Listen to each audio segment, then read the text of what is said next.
Assalamualaikum warahmatullahi wabarakatuh. Apa kabar anak-anak ibu semuanya? Mudah-mudahan anak-anak ibu dalam keadaan sehat dan tetap semangat untuk mengikuti pembelajaran jarak jauh ini. Hari ini kita bertemu kembali dalam pembelajaran pendidikan agama Islam dan budi pekerti kelas 6 sekolah dasar dengan sub pembelajaran kepemimpinan sahabat Rasulullah Shallallahu Alaihi Wasallam. Sebelum kita lanjutkan pelajaran kita hari ini, marilah kita berdoa sebelum belajar. Berdoa mulai. A'udzubillahi minasyaitonirrajim. Bismillahirrahmanirrahim. Rabbishrah li sadri wa yassir li amri wahlul 'uqdatam min lisani yafqahu qawli. Amin. Tujuan pembelajaran kita hari ini adalah melalui metode pembelajaran saintifik, diharapkan anak-anak ibu mampu memahami kepemimpinan sahabat Rasulullah Shallallahu Alaihi Wasallam dan mampu meneladaninya dalam kehidupan sehari-hari. Mari anak-anak kita lihat satu persatu kepemimpinan sahabat Rasulullah Shallallahu Alaihi Wasallam, yaitu yang tergabung dalam Khalifah Rasyidin, yaitu pemimpin umat Islam setelah Nabi Muhammad Shallallahu Alaihi Wasallam wafat. Mereka ada 4 orang. Yang pertama adalah Abu Bakar. Bagaimanakah kepemimpinan Abu Bakar? Anak-anak ibu yang ibu banggakan. Abu Bakar adalah khalifah pertama setelah Nabi Muhammad Shallallahu Alaihi Wasallam wafat. Beliau dilahirkan pada tahun 571 Masehi. Nama lengkap beliau adalah Abdullah bin Abi Quhafah At-Taimi. Gelar Abu Bakar diberikan oleh Nabi Muhammad Shallallahu Alaihi Wasallam karena ia adalah paling cepat masuk Islam, sehingga dia termasuk salah satu dari as-sabiqunal awwalun. Nabi Abu Bakar pun diberi gelar As-Siddiq. Gelar As-Siddiq itu diberikan karena ia selalu membenarkan Nabi Muhammad Shallallahu Alaihi Wasallam, terutama dalam peristiwa Isra dan Mi'raj.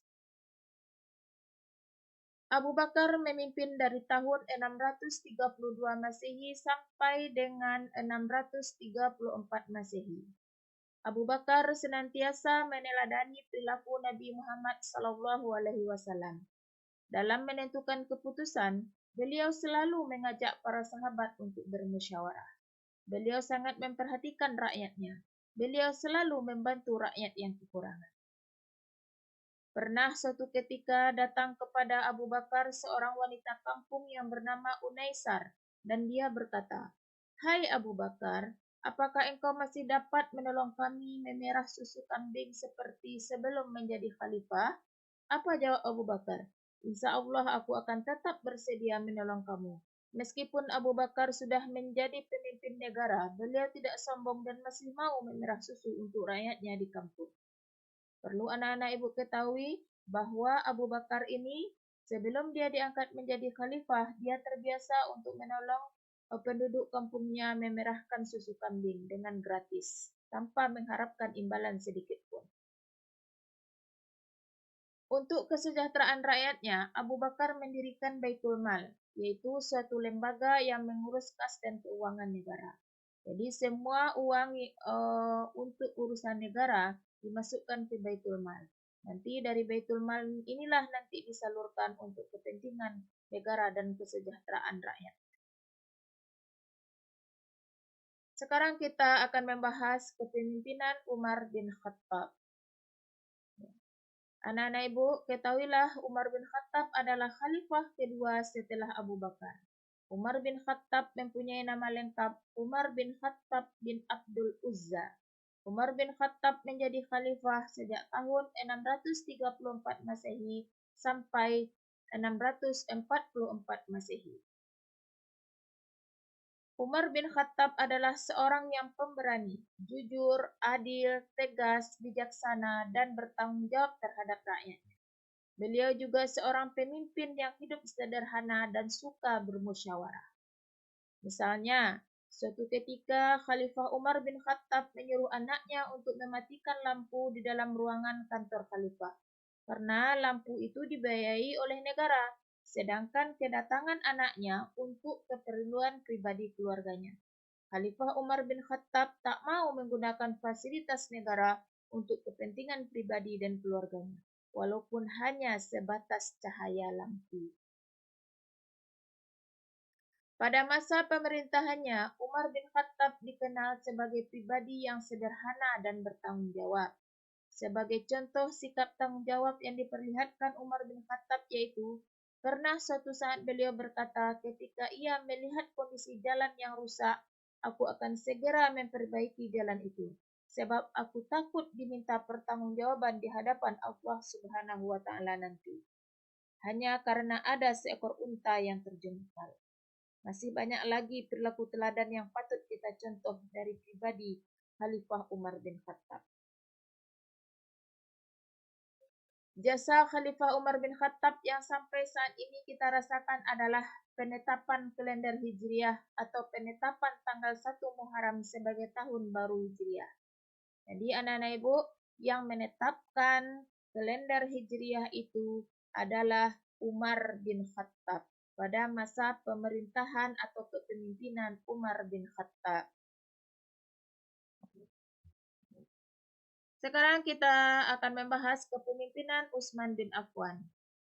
Khalifah Utsman bin Affan memerintah selama 12 tahun atau dari tahun 644 Masehi sampai dengan 656 Masehi.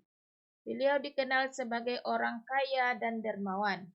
Bukti kedermawanan Utsman bin Affan yaitu pada masa pemerintahan Abu Bakar, beliau pernah memberikan gandum yang diangkut dengan 1.000 unta untuk membantu kaum miskin yang menderita di musim kering. Di masa pemerintahan Utsman bin Affan, beliau melakukan kodifikasi. Apakah itu kodifikasi? Kodifikasi adalah menyusun atau membukukan kitab Al-Quran. Kenapa beliau melakukan kodifikasi kitab Al-Quran? Karena beliau khawatir akan terjadi perbedaan Al-Quran. Kemudian beliau meminta panitia penyusunan Al-Quran yang diketuai oleh Zaid bin Sabit dengan anggotanya Abdullah bin Zubair dan Abdurrahman bin Harith. Apa tugas dari panitia yang dipimpin oleh Zaid bin Sabit itu? Panitia tersebut bertugas menyalin ulang ayat-ayat Al-Quran dalam sebuah buku yang disebut Mushaf dan diperbanyak 4 buah eksemplar.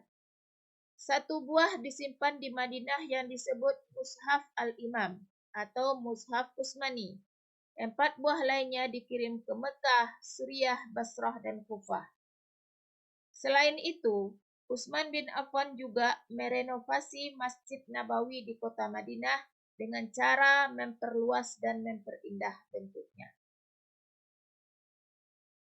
Selanjutnya kita masuk kepada kepemimpinan Ali bin Abi Thalib. Ali bin Abi Thalib adalah seorang khulafah Rasyidin yang terakhir. Ali merupakan anak dari paman Rasulullah Shallallahu Alaihi Wasallam yaitu Abu Thalib, yang selalu membela dakwah Nabi Muhammad Sallallahu Alaihi Wasallam. Walaupun sampai akhir hayatnya Abu Thalib tidak pernah menyatakan memeluk agama Islam. Ali bin Abi Thalib adalah seorang yang pemberani. Hal itu sudah dibuktikan Ali bin Abi Thalib ketika harus menggantikan tidur Rasulullah Sallallahu Alaihi Wasallam. Padahal di luar rumah pemuda-pemuda Quraisy ingin menyakiti Rasulullah Sallallahu Alaihi Wasallam yang akan pergi hijrah. Hal ini terjadi ketika Rasulullah Sallallahu Alaihi Wasallam diperintahkan oleh Allah Subhanahu Wa Taala untuk pergi hijrah ke Madinah. Ketika itu Nabi Muhammad Sallallahu Alaihi Wasallam akan hijrah ke Madinah. Maka Ali menawarkan agar dia tidur di tempat tidur Rasulullah agar para pemuda Quraisy yang ingin menyakiti Rasulullah tidak curiga. Masa pemerintahan Ali kurang lebih selama 5 tahun, yaitu dari tahun 656 Masehi sampai 661 Masehi. Selain pemberani, Ali bin Abi Thalib juga seorang pemimpin yang peduli terhadap pendidikan. Sebagai contoh, beliau mendirikan beberapa madrasah untuk tempat belajar anak-anak. Dalam menjalankan roda pemerintahan, Ali bin Abi Thalib mengharuskan pegawainya jujur, cakap, dan bertanggung jawab. Beliau juga memajukan bidang ilmu bahasa serta mengembangkan bidang pembangunan terutama di kota Kufah sebagai pusat ilmu tafsir, ilmu hadis, ilmu nahu, dan ilmu pengetahuan lain. Baik anak-anak ibu yang ibu banggakan, pelajaran apakah yang dapat kita petik dari keteladanan kepemimpinan sahabat Rasulullah Shallallahu Alaihi Wasallam? Setidaknya ada 8 hal yang patut kita teladani. Yang pertama, jujur. Diharapkan anak-anak ibu selalu jujur dalam mengarungi kehidupan kita ini. Karena dengan kejujuran, maka kita akan menjadi pribadi yang baik. Yang kedua, suka bermusyawarah.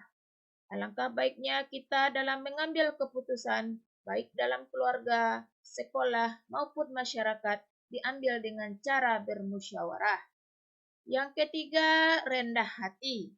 Ya, kita harus menjadi pribadi yang rendah hati. Jangan menjadi pribadi yang sombong. Orang yang sombong akan dibenci. Yang keempat, pemberani. Kita harus berani dalam menyatakan kebenaran dan melawan kekufuran atau kebatilan atau kejahatan. Yang kelima, sederhana. Kita harus terbiasa hidup sederhana. Jangan suka hidup berfoya-foya. Karena sikap berfoya-foya adalah saudaranya setan. Yang keenam, bertanggung jawab. Kita harus menjadi pribadi yang bertanggung jawab. Bertanggung jawab kepada diri sendiri. Bertanggung jawab kepada orang tua. Bertanggung jawab kepada guru. Bertanggung jawab kepada masyarakat.